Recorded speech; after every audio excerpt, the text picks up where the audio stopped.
Welcome to Roll to Hit Gaming's Impressions. In this video, we conclude our game showcase. We've gone into the box, through the rules, and out onto the table. Thank you for joining us. Let's head into the game room for your Roll to Hit Gaming Impressions host. Remember that first time you were introduced to role-playing games? Remember the thrill of the first time you rolled an 18 on 3d6? And the visions of glory that immediately flooded your mind as you thought about the future of your character? If every character could be that way. Wait a minute. Why can't they? This episode of Impressions, the Roll to Hit crew gives our thoughts on Role Player by Keith Matejka. Our dice bag is full, we've stocked the fridge with Mountain Dew, and the darkness is huddled in the corner in fear of our magic missiles. Are you ready to become a hero of legend?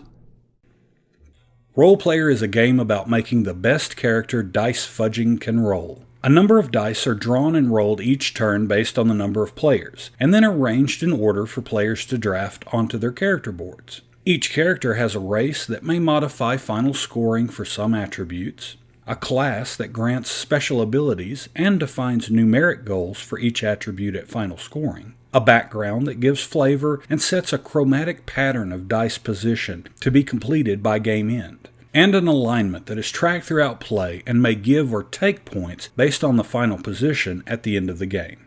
As the game proceeds, players add dice to their character sheets, and each attribute can trigger an action to help mitigate or modify the randomness of previous rolls.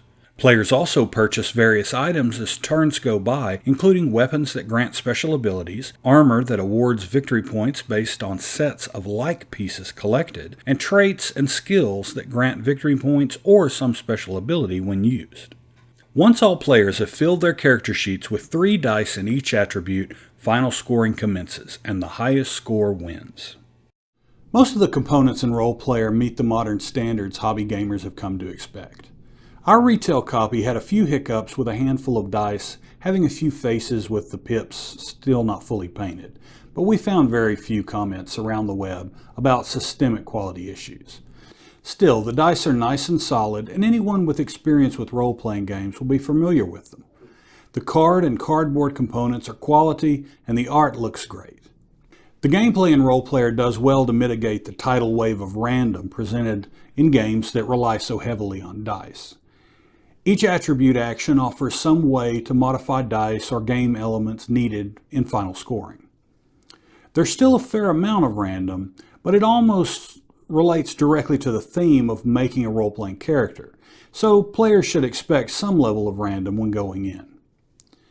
I enjoyed playing Role Player both in group and solo, but I can see how someone with no experience or interest in role-playing games might not have that same sense of nostalgia that we enjoyed. Even if RPGs aren't your thing, Role Player is a fun puzzle to play through, and the variety of elements allow for replay potential. With all that in mind, I'm going to give Role Player a rating of D8 plus 3 Vorpal. To the non-role player, it's a light, fun game that won't take long on a busy game night. But for the min-maxers among us, Role Player will definitely bring a smile. Until next time, roll 4d6, reroll 1s and 2s, drop the lowest, and assign as desired.